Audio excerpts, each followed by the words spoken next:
do sol, mas pareceu-lhe deliciosa.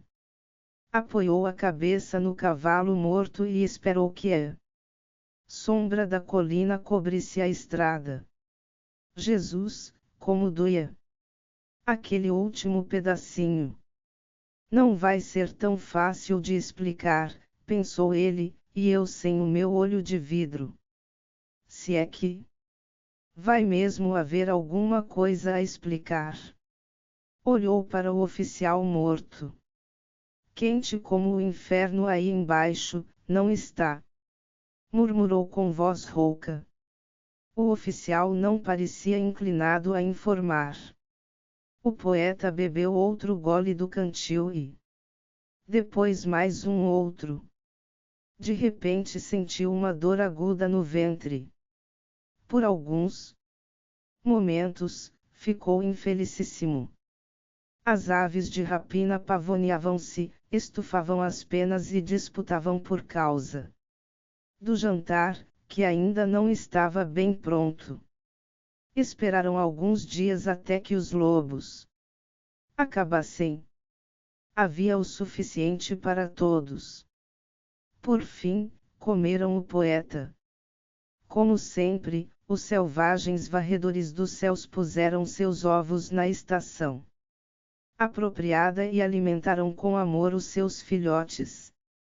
Voando alto sobre as campinas, as montanhas e as planícies, procuravam cumprir a parte que o destino lhes reservara, no plano da natureza. Os seus filósofos demonstravam assim que o Supremo Catartisaura Regnans criara o mundo especialmente para as aves de rapina que o adoraram assim com ótimos apetites durante muitos séculos. Então, passadas as gerações das trevas, vieram as gerações da luz. E chegou o ano de Nosso Senhor 3781, um ano da sua paz, segundo se esperava. Fiat voluntas tua. Havia outra vez naves espaciais naquele século, tripuladas por entes estranhos com duas pernas e cabelos na cabeça. Eram uma espécie pauradora. Pertenciam a uma raça perfeitamente capaz de admirar a própria imagem num espelho e cortar o próprio pescoço diante de certos deuses tribais, como a divindade faça a barba diariamente. Consideravam-se basicamente uma raça de ferramenteiros divinamente inspirados, qualquer entidade inteligente de Arcturas perceberia logo que eram, fundamentalmente, um povo de apaixonados oradores de fim de banquete. Sentiam que era inevitável, como o próprio destino, que uma raça como a deles saísse a conquistar estrelas. Conquistá-las várias vezes, se preciso fosse, e certamente, fazer discursos a respeito das conquistas. Mas era também inevitável que uma tal raça sucumbisse outra vez a antigas moléstias nos novos mundos. Como sucedera na Terra, na ladainha da vida e na liturgia especial do homem. Versículos por Adão, réplicas pelo crucificado. Nós somos os séculos.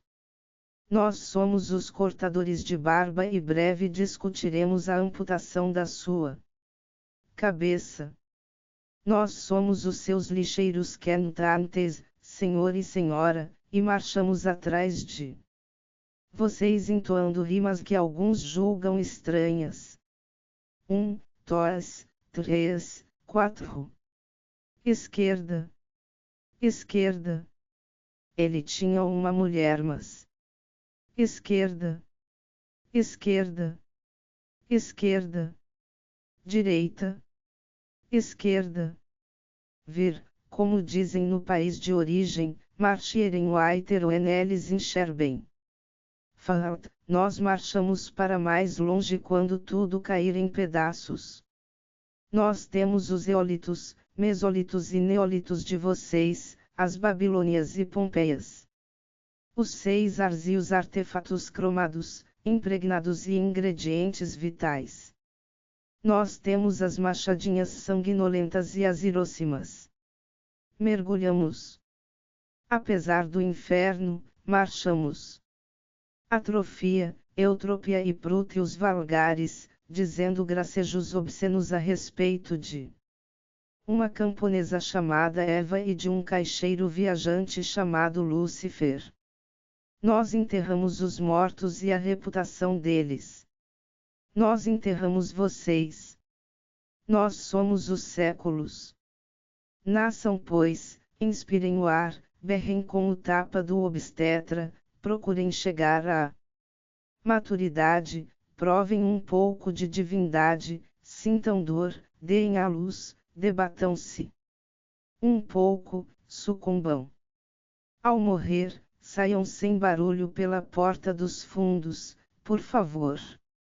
Geração, regeneração, outra e outra vez, como num ritual, com vestimentas manchadas de sangue e unhas arrancadas das mãos, filhos de Merlin, correndo atrás de um raio de luz. Filhos de Eva, também, para sempre construindo paraísos e destruindo-os com fúria guerreira porque não são iguais ao primitivo.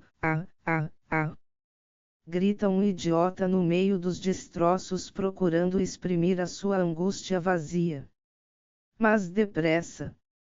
Que tudo seja inundado pelo coro, cantando Aleluias a 90 decibéis. Ouçam, pois, o último cântico dos irmãos da Ordem de Liboetes, segundo foi cantado pelo século que engoliu o seu nome. V. Lúcifer caiu. R. Kyrie eleison. V. Lúcifer caiu. R. Christe eleison. V. Lúcifer caiu. R. Kyrie eleison, eleison imas. Lúcifer caiu, esse código, transmitido eletricamente através do continente.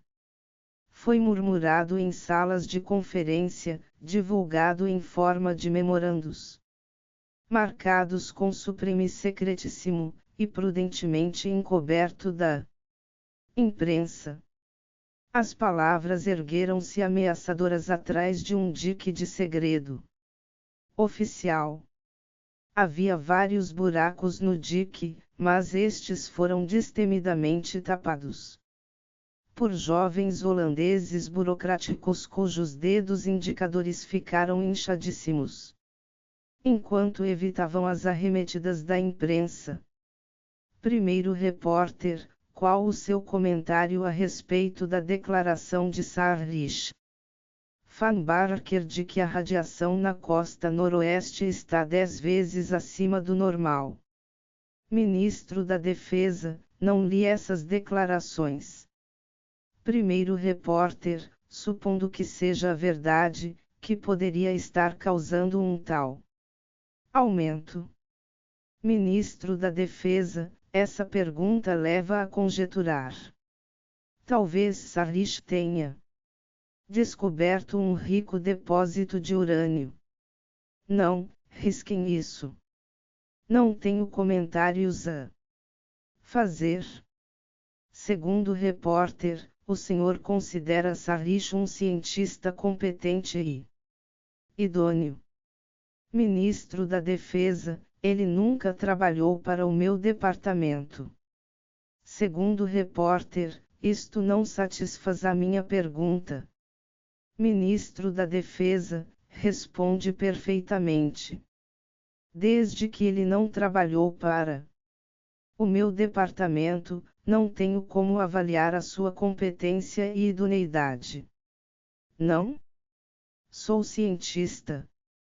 Uma repórter, é verdade que ocorreu uma explosão nuclear recentemente em algum ponto do Pacífico. Ministro da Defesa, como a senhora bem sabe, as experiências com armas atômicas de qualquer espécie são consideradas crime gravíssimo e ato de guerra, de acordo com a legislação internacional vigente. Não estamos em guerra. Isso responde à sua pergunta. Uma repórter: não, senhor, não responde. Não perguntei se houve experiência, mas se houve uma explosão. Ministro da Defesa: não nos cabe a iniciativa de tal explosão. Se outros fizeram, a senhora supõe que informariam o nosso governo. Risos amáveis. Uma repórter: isso não responde à minha.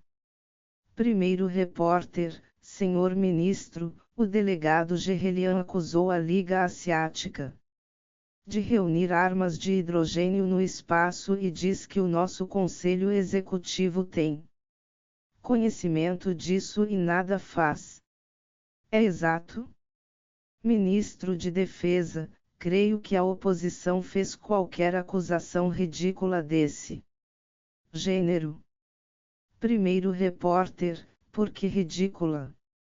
Porque está colocando no espaço projéteis que poderão ser dirigidos à Terra. Ou porque estamos tomando providências a respeito. Ministro da Defesa: ridícula de todo modo. Gostaria de lembrar, porém, que a fabricação de armas nucleares foi proibida por um tratado, desde que foram redescobertas. Proibida em todo lugar no espaço ou na Terra. Segundo repórter: mas não há um tratado que proíba a colocação em órbita de materiais suscetíveis de fissão, não é verdade? Ministro da Defesa: claro que não há. Os veículos espaciais são movidos por força nuclear e precisam ser alimentados. Segundo repórter: e não há um tratado que proíba a colocação em órbita de outras matérias com as quais se possam fabricar armas nucleares. Ministro da Defesa: irritado que eu saiba, a existência de matéria fora de nossa atmosfera não foi considerada ilegal por qualquer tratado ou lei do Parlamento. Sei que o espaço está repleto de coisas como a Lua e os asteroides que não são feitos, por exemplo, de queijo. Uma repórter: o senhor está sugerindo que as armas nucleares poderiam ser fabricadas sem matérias-primas existentes na Terra. Ministro da Defesa: não sugeri nada disso. Naturalmente, é coisa teoricamente possível. Estava dizendo que não há tratado algum ou lei que proíba a colocação em órbita de matérias-primas especiais. Somente as armas nucleares estão proibidas.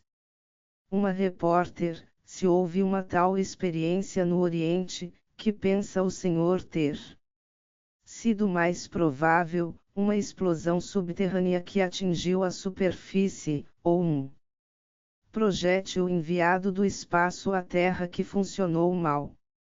Ministro da Defesa: minha senhora, a sua pergunta dá margem a tantas conjecturas que sou forçado a responder, não há comentários.